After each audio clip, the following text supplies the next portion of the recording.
En compagnie d'un groupe de 9 aquariophiles confirmés, nous avons remonté le Rio Napo pendant quelques jours sur le Selva Viva et nous sommes consacrés à la pêche et à l'identification des poissons d'ornement qui peuplent le bassin amazonien. Nous allons vous faire partager la première expédition d'Amazonie 2015 au contact des populations locales et des pêcheurs avec qui nous avons passé plusieurs semaines à leur contact quotidien. De grands moments forts et intenses avec parfois de franches rigolades, ce voyage n'a laissé personne indifférent dans le groupe. Et nous en sommes tous revenus avec de belles images gravées à jamais dans nos mémoires.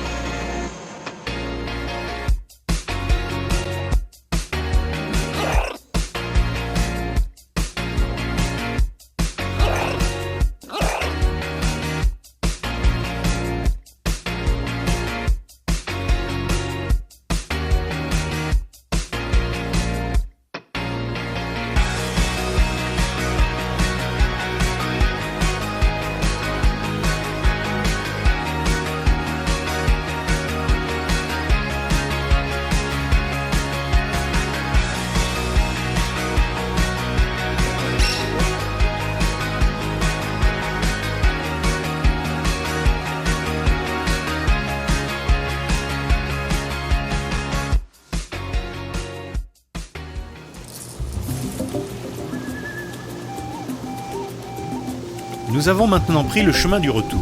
C'est la descente du Rio Napo vers Iquitos, le port d'attache du bateau. Pendant plus de 8 jours, nous avons visité la forêt, une des plus riches en diversité spécifique, tant par les arbres que par la flore ou la faune en général.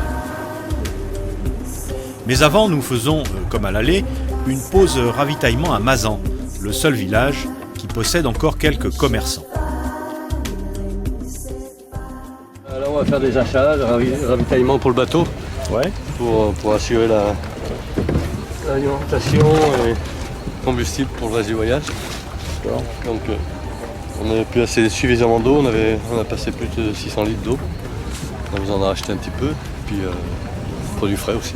Très bien. Parce qu'après 10 jours, il n'y a plus de produits frais. C'est Serge Lopez qui a la charge de gérer l'approvisionnement et il connaît bien son travail. Savoir où il faut acheter les victuailles, à quel prix, car un gringo est très vite repéré bien souvent, et des prix fantaisistes lui sont proposés. Ce savoir-faire requiert quand même quelques années d'expérience et d'immersion dans le tissu social de la région. On ne peut pas trop stocker. Les produits secs, oui, mais tout ce qui est fruits et légumes, c'est un peu compliqué. Passer une semaine, on est obligé de se rapprovisionner et c'est pas toujours évident. Avec Iquitos, on a un bon assortiment, un bon choix.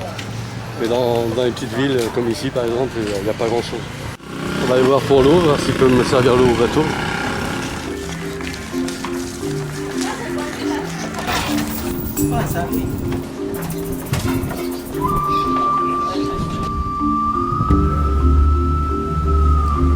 Sur la descente, l'équipe a tout le temps de se lancer dans les prises de vue photographiques des poissons pêchés.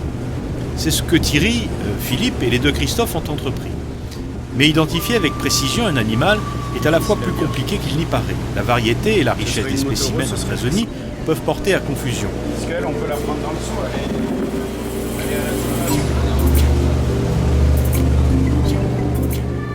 Cette petite raie semble leur poser problème.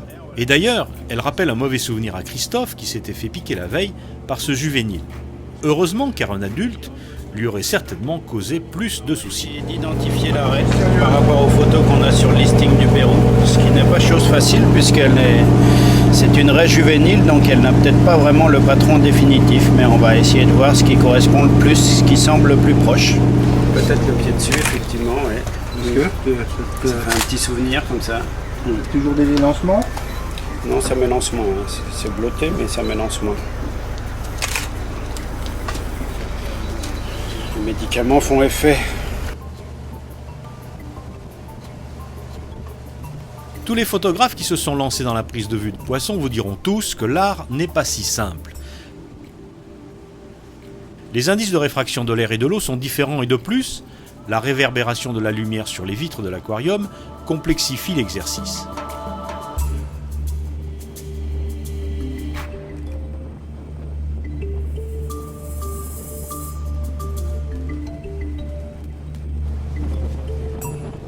rien ne vaut finalement la bonne vieille lumière du soleil.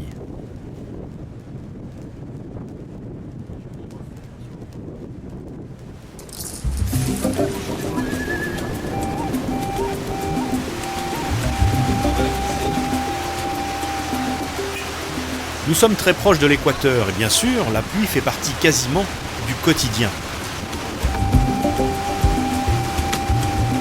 En quelques minutes, le temps peut changer et passer du soleil à la pluie.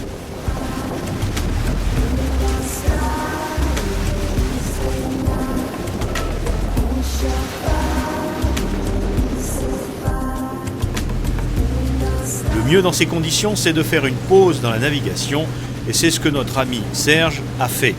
Il en profite pour sortir sa canne à pêche et au bout de quelques minutes, le repas est assuré. C'est quoi ce poisson, Serge? Ça, c'est la ligne mota. C'est un poisson-chat, la famille de poisson-chat, comme l'autre. Tu viens de prendre ça avec un bout de viande? Ouais. Au fond? Tu balances ça au fond? Ouais, c'est profond quand même. Hein? Et tu attends que ça vienne? On attend que ça mord. Dès qu'on sent des touchés, on ferre et puis en général, ça C'est joli ce poisson. C'est joli, ouais. Et ça se mange? Oui. Ouais. Pour des soupes surtout. D'accord. On va regarder pour dégoûter ce soir. Ouais.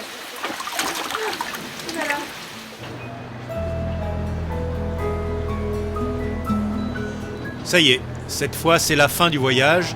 Nous arrivons vers Iquitos et son port fluvial, qui est d'ailleurs le plus important du Pérou.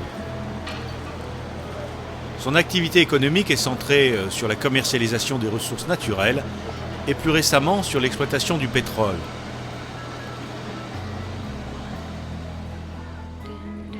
Nous sommes tous déjà en train de penser à ce que nous avons vu, touché, senti au cours de ces derniers jours. Et certains d'entre nous se pensent déjà sur le prochain voyage. Mais ce n'est pas fini. Bruno, notre correspondant local à Iquitos, nous emmène visiter une ferme très particulière avec les célèbres mototaxis qui sillonnent les rues. On va donc visiter la ferme Papillon, donc, qui est le centre qu'a monté une européenne, je crois qu'elle est allemande, et qui est donc un refuge pour animaux et aussi une ferme de papillons. Donc ils élèvent des papillons, ils vont vous montrer un peu le processus de la chenille jusqu'à la chrysalide et les papillons. Et donc il s'appelle Pilpintuasi. Esa mariposa tiene sus alas un poco deteriorados y eso se debe a otra de su misma especie. C'est Gudrun Sperrer, plus exactement, qui est autrichienne et qui a monté cette ferme aux papillons. Elle enseigne l'anglais et l'allemand à l'université d'Iquitos. Gudrun prend beaucoup de plaisir à présenter ses préférés et elle est intarissable sur la question.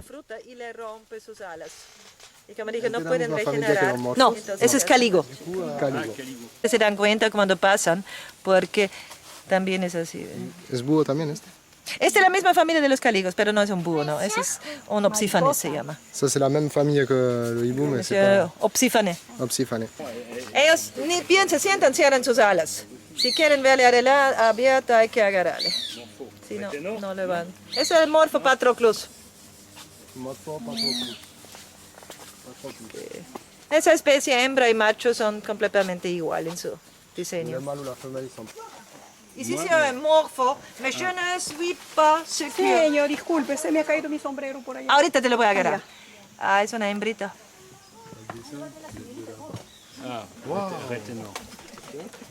C'est pas le Theseus. Retenor, dice. Eso es lo que no estoy seguro. Retenor o Theseus, creo. El retenor es más azul, c'est plus bleu. Oui. Non, je crois que c'est le Theseus, mais il avait... Seigneur? Il me dit autre nombre, mais je m'ai oublié.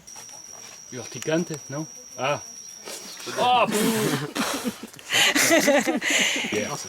Empieza a apestar. Y c'est seulement une. Beaucoup de chenilles du papillon, il a cette même défense qu'elle fait liquide. Et que... Ou alors c'est les poils urticants. Sí, exacto, para que no se acerque un ¿Y aquí predador. urticantes hay como en Europa o no? Hay, pero pocos. Très peu. Ah, comment Les ça s'appelle? urticants, Papillonite. Ouais. Ajá. J'ai vu ça. Moi. Que está haciendo una película. Ah, no me acuerdo lo que he dicho, pero ¿Cómo que es la oruga es la oruga de la mariposa, se llama Tiridia, es una mariposa transparente. C'est la chenille d'un papillon transparent qui s'appelle Tiridia. Tiridia. Tiridia. Tal vez la vemos afuera, tenemos bastante esa planta.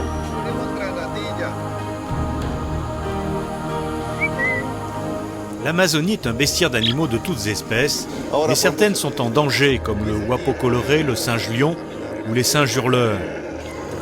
Il arrive que le braconnage et les excès de la population conduisent certaines personnes à s'engager dans la protection de la faune.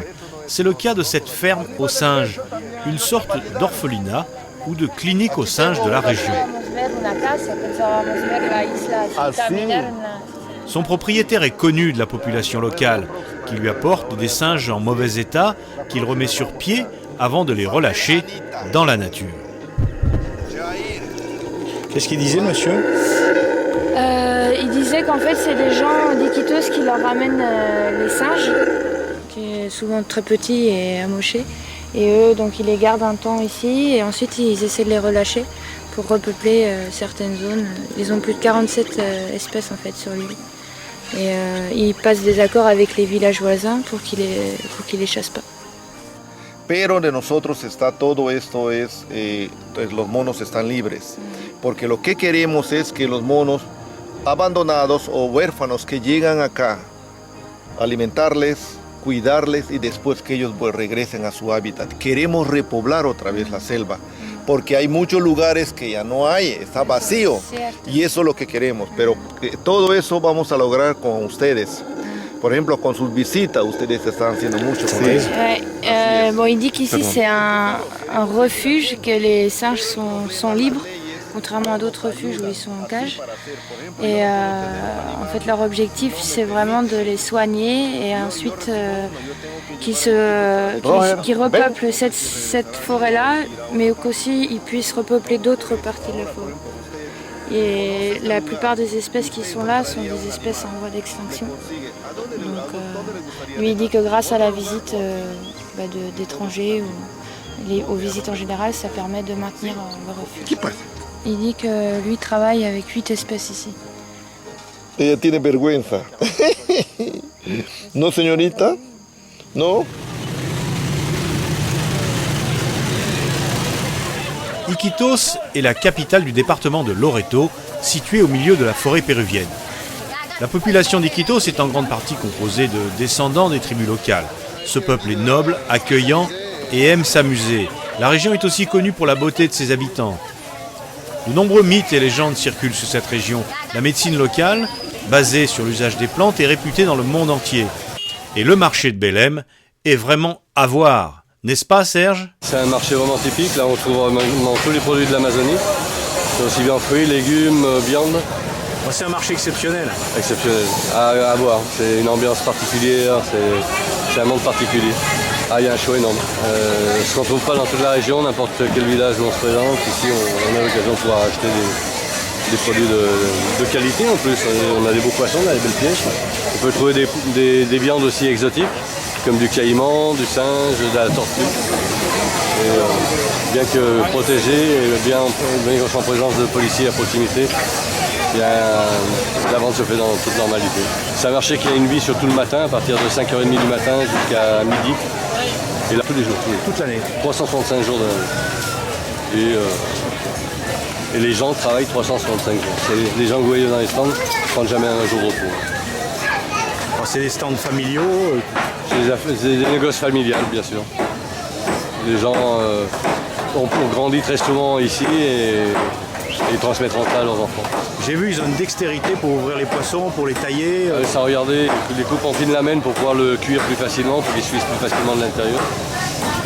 Ils le font, c'est à l'habitude. Hein. Vous verrez toutes les vendeuses de poissons en général, elles passent leur journée à couper le poisson en lamelle.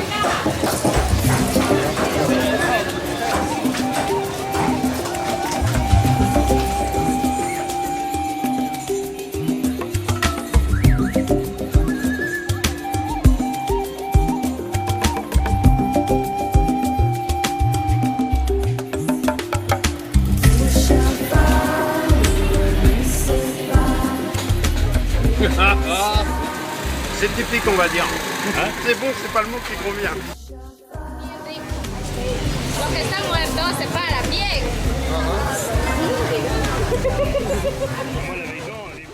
Elle dit que c'est bon pour la santé de manger la carachama. Et que mâles et femelles, ils ont tous des œufs. À mon avis, c'est pas une spécialiste en biologie.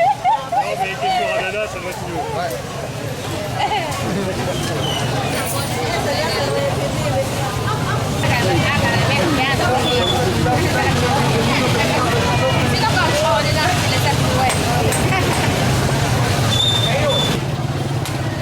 ¡Ay, palometa, ay, palometa! Ah ouais, prends-les. Ouais, dans les doigts. Ouais, voilà.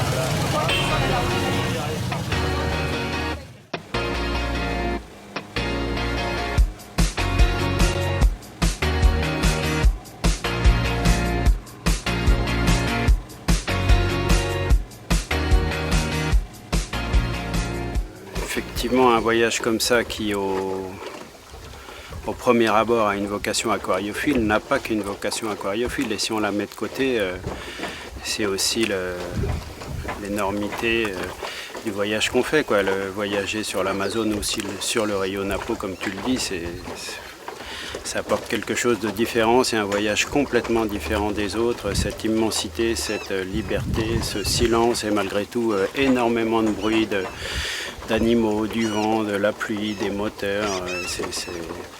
C'est un voyage vraiment complètement différent de ce qu'on peut vivre actuellement. Enfin, autrement, je veux dire. Donc, ouais, pour moi, c'est une chance fabuleuse de pouvoir faire ce voyage et j'essaye de le savourer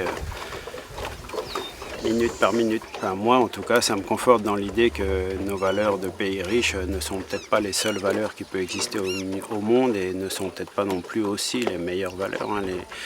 Les voyages dans ces conditions-là, auprès des populations un petit peu différentes de ce qu'on côtoie au quotidien, nous apportent énormément de choses. Beaucoup de choses qu'on ne peut même pas effleurer lorsqu'on reste chez soi ou dans les pays riches, encore une fois.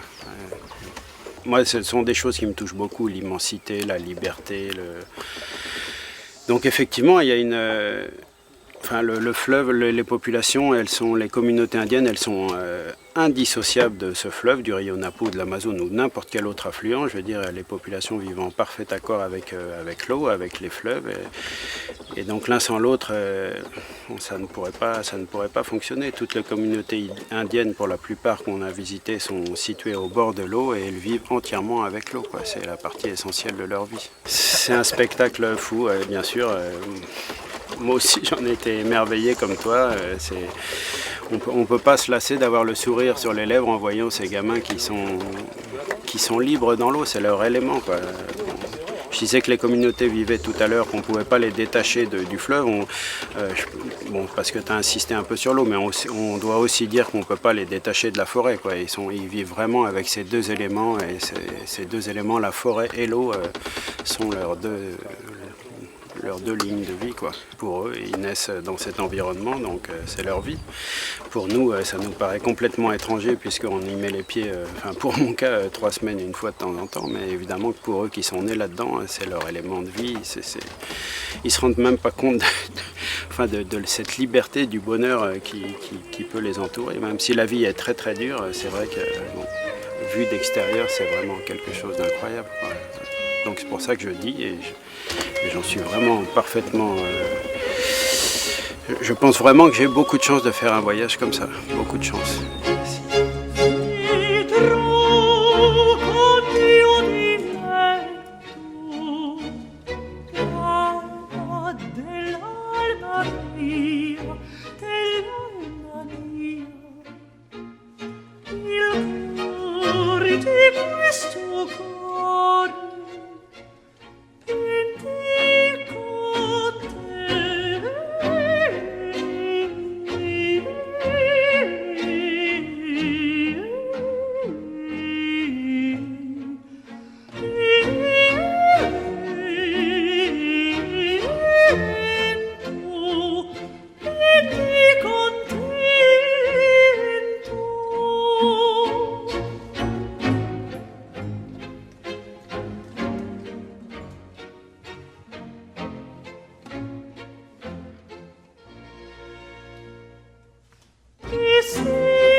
los